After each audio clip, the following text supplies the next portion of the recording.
And thank you to the organizers of the conference for your invitation here. It's a great honor for me to address this plenary on surviving water in Africa. So I'm not going to talk about drowning in Africa, but surviving water in Africa.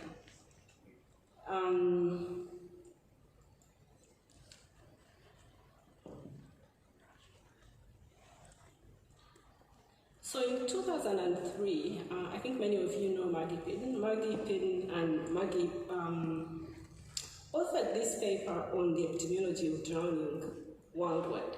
It was based on the global burden of disease 2000, but actually the data were from 1990. And only 19 countries, 19% of countries in Africa contributed to that data set. So there was quite a bit of extrapolation to arrive at the final figures. But when that was done, Africa had the highest rate at 13.1% per 100,000 population.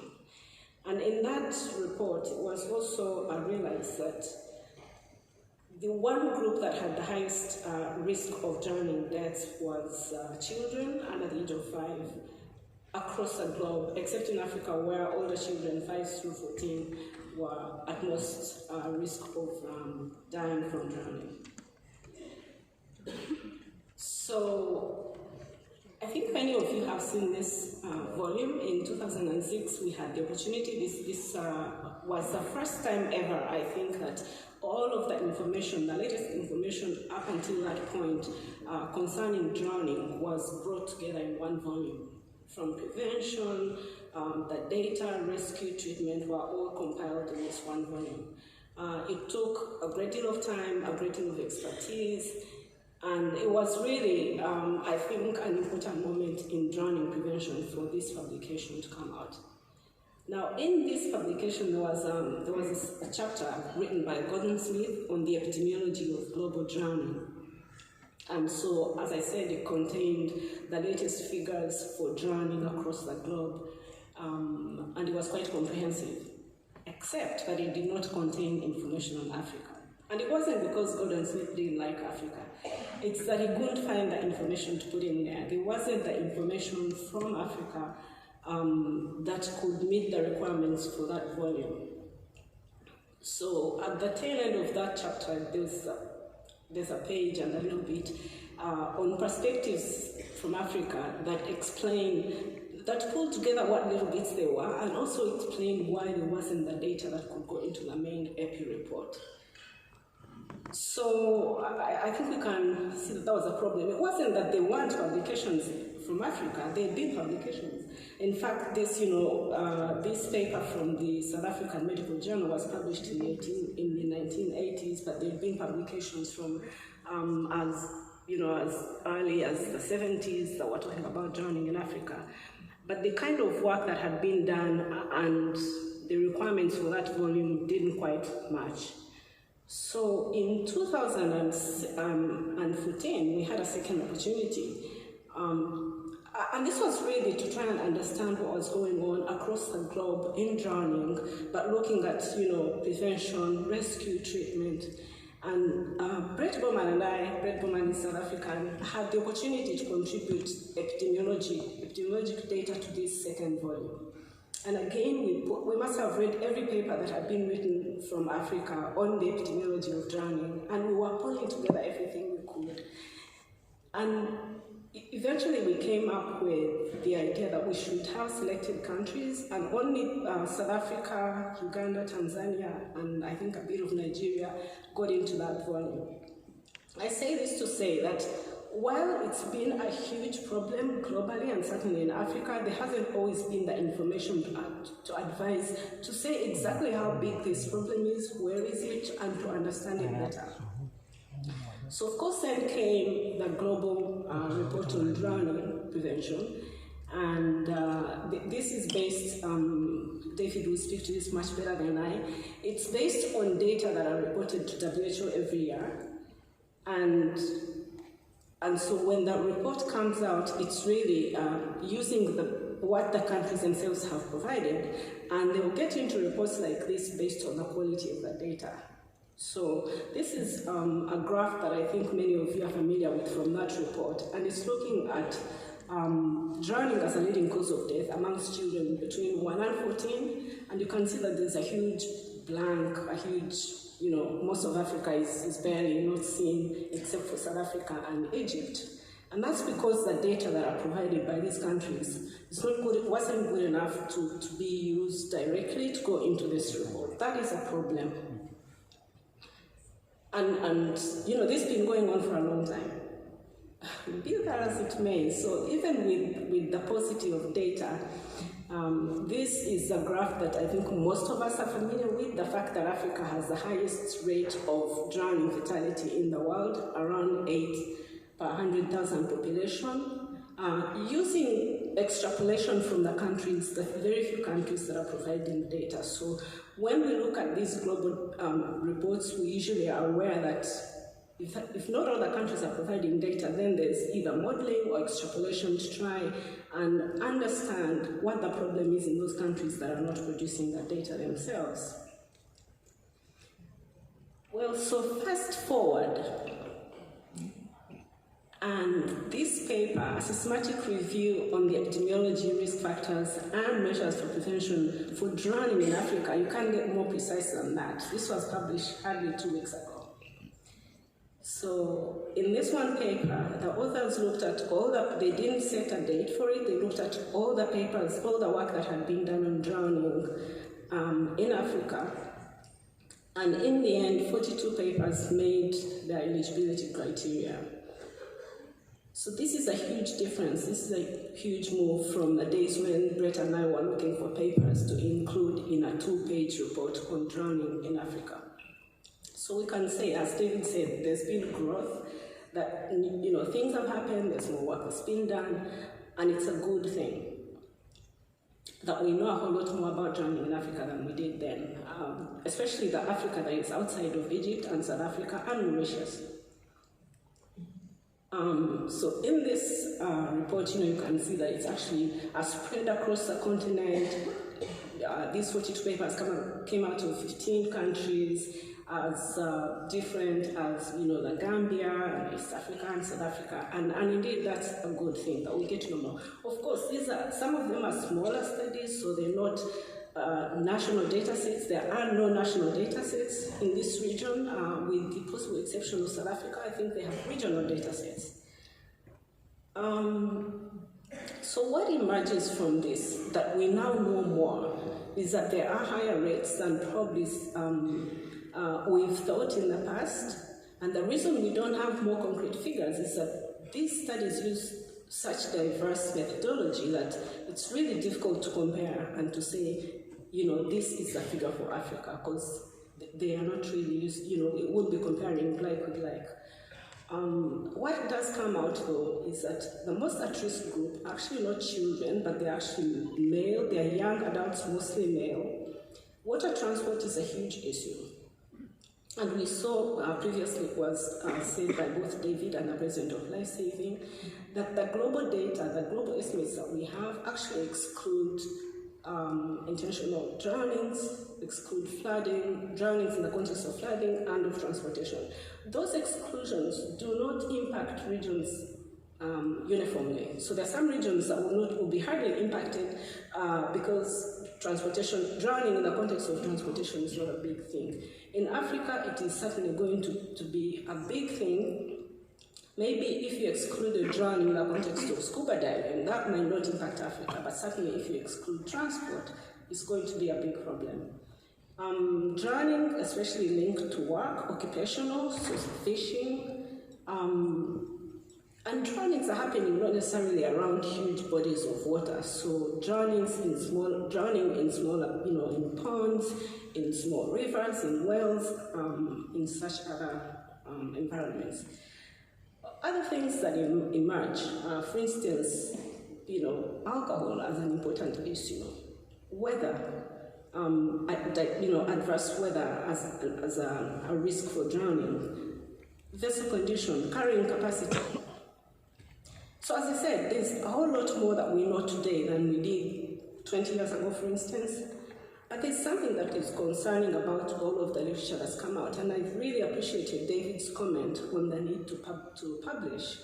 is that we don't see any work on interventions being published. Hardly any. In fact, this review and Taylor's review of 2017 contain no papers, no publications on interventions. So it would seem as though we've become much better at quantifying how many people drown, at counting how many people drown, and maybe a little bit of understanding under what circumstances they drown. We've hardly published anything on helping people survive water. Are we doing the work, and is it just out there not being published? Or are we really only quantifying, understanding the burden, and not doing the work of helping people survive water in Africa? If we think about the reports that we see on a regular basis, such as this, so these reports are not infrequent. This particular one was actually last month. 36 people missing in DR Congo on a boat accident.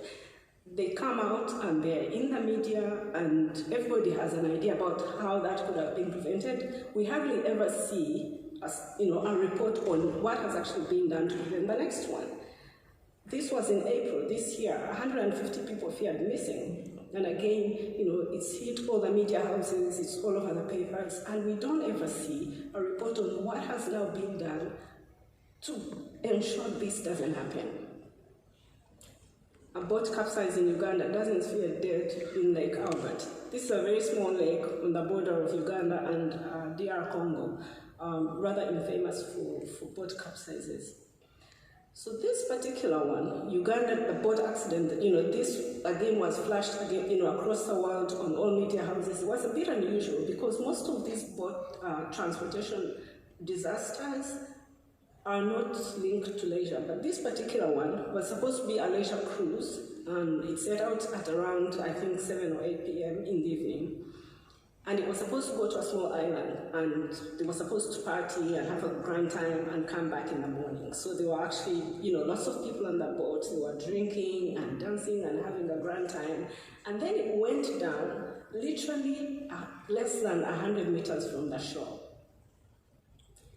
And the fishermen who were on the shore rushed out with little boats. Some of them were drowned themselves because they were overwhelmed. There was no search and rescue operation that was organized. And 2 days later, small boats, military and police, marine police, were still looking for bodies, less than 100 meters from the shore. All of the things that we know about how this would happen and why they would be prevented, and they continue to happen on a regular basis. However, when we talk about transportation and why transportation drowning is important, quite often people are thinking maybe these are huge ships. No. The most typical transportation boat is this kind of boat. It's fairly small, and these people are not suicidal. This is how they move every day. This is their bus, this is their metro, this is their matatu. This is what they use to go to work, to the hospital, to the market. This is how they move around. So this is, speaks to infrastructure and transportation infrastructure in this region, but it also means that if we exclude these kinds of from the estimates, then we are grossly underestimating the burden of drowning in the region. Of course, we still have, drownings in wells. We have drownings in dams where people take their cattle to water them. And these are far removed from the areas where you'd have the circle and the person through the circle. So in a way, they are off the radar of many people, but that's where actually the majority of people are drowning. They're not drowning in areas where the reports would reach official statistics and then get reported anywhere. These drownings are often away from most observation. So if we think about the information that we've then gathered over the time, what comes up is that probably the degree of underreporting is still very high, and that if we exclude transportation and flooding, which is becoming a huge problem across Africa, that we are going to be excluding fairly important components of the drowning problem, and that we need to think about context-appropriate interventions and evaluate them and publish and get this information out in a manner that would help to begin to begin intervening at a grand enough scale, at a large enough scale that we can actually dent these figures. So I know that when I say we don't have enough interventions, I'll probably get in trouble because some of you are working in these areas and you've been working for years. But sometimes when you think about the sheer scale of the problem and you don't see it in the literature, that there are interventions that are being conducted, that are being evaluated, then there's a concern for the right movement in the field. And so David talked about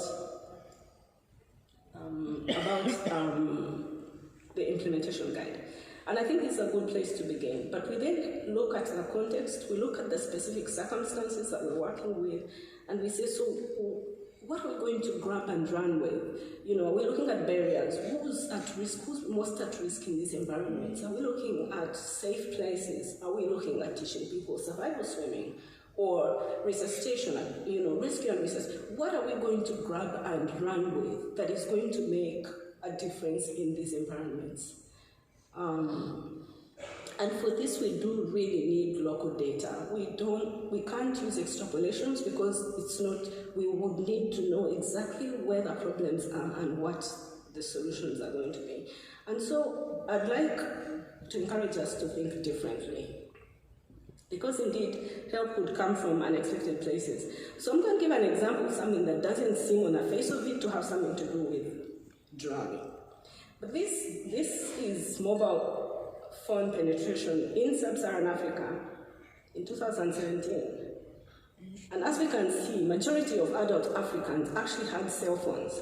This was 2 years ago. South Africa was leading the pack, so they probably bumped it up all the way to 99% of adult South Africans have a phone in their hand. So this is in a region that has the lowest levels of literacy, that 20 years ago probably these people would never have held a phone in their hands, but they now have a mobile phone, meaning that change can happen and happen rapidly if we have the right product. If we move to not just the phone, but mobile phone penetration, this was 2014. Mobile phone penetration was just beginning to, get moving in Africa. And so you can see East Africa is probably leading, South Africa, West Africa.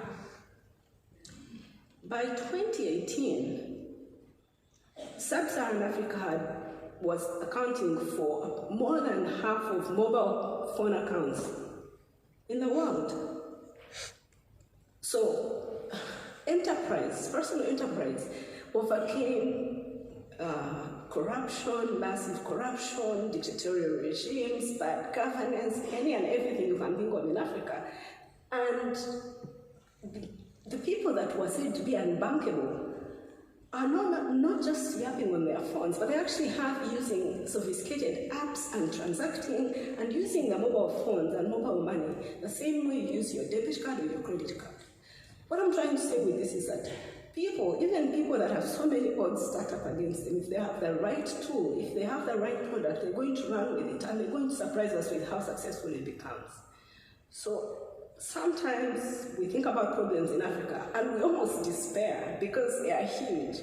And we think, well, this is going to take governments, they're corrupt, they're not doing anything. But African people are doing stuff and they're succeeding at it.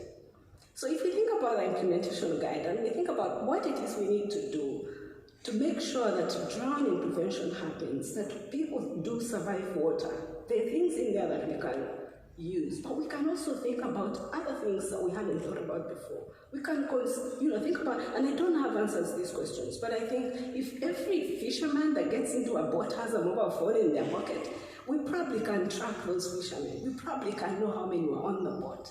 We need to just think differently about it. We can think about how are they going to call for such a rescue if they do have phones. We just haven't set up the systems. So I think we need to work with different sectors, with different ways of thinking so that we can make what technologies exist and what could exist to work for us in helping people survive water in Africa. We need to think about working with different sectors. David talked about working with a multiplicity of sectors, of disciplines. it doesn't have to be an either or. So we probably will need to teach these children how to swim. But I'm sure having a tap that actually has water away from the river is going to prevent more children from drowning than if we teach them how to swim. I don't know, it doesn't have to be an either or. It's just how to think about making these fishermen survive so that a trip to the river to fetch water doesn't result in a fatality. That going out to fish doesn't result in a fatality. And if we're thinking about this, I think we need to also think about setting targets. So targets for how long it's going to take for us to have those safety, those arrangements with water safety strategies. How many strategies are out there? And how many could there be by this time in 2 years' time? How long is it going to take us to have more, to say more about all those countries where we have no idea how many people are drowning? I think setting targets, whether it's looking at data, whether it's looking at interventions, at turning what we know into an intervention, I think we need to set targets and really make sure that we are moving. Because I think we need to be bolder, we need to be more ambitious. When we think about the sheer scale of drowning in Africa, we need to be impatient with the pace of change. We need to think about if 20 years ago we hardly knew how many people were drowning, and now we pat ourselves on the backs because we know what's happening in 15 countries. That's too slow. That means that there's going to be another 20 years before we can actually do enough intervention to begin to dent those numbers. And so I apologize to those of you that are already doing stuff. I think that we need to do more and do it quicker. And I think if we don't, then we're going to be coming to conferences to talk about how many more people have drowned while we're waiting to have perfect figures. So I'd like to leave us with this quote that we should shoot for the moon. And even if we miss it, we'll land amongst the stars. Thank you very much.